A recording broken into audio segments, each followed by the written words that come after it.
अथ पञ्चदशोऽध्यायः। श्रीभगवानुवाच ऊर्ध्वमूलमधः शाखम् अश्वत्थं प्राहुरव्ययम् छन्दांसि यस्य पर्णानि यस्तं वेद स वेदवित्।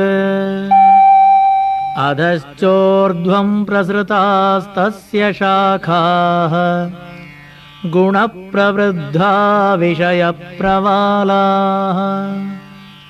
अधश्च मूलान्यनुसन्ततानि कर्मानुबन्धीनि मनुष्यलोके।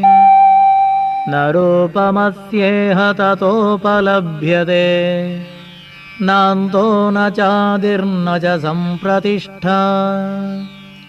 अश्वत्थमेनं सुविरूढमूलम् असङ्गशस्त्रेण दृढेन छित्त्वा।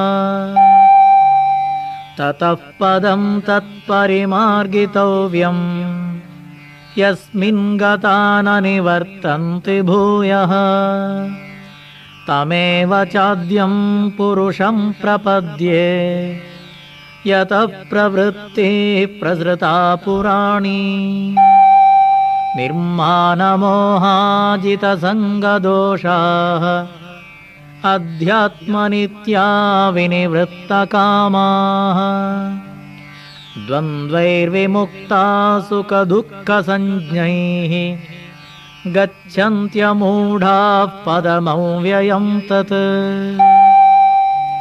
न तद्भासयते सूर्यः न शशाङ्को न पावकः यद्गत्वा न निवर्तन्ते तद्धाम परमं मम।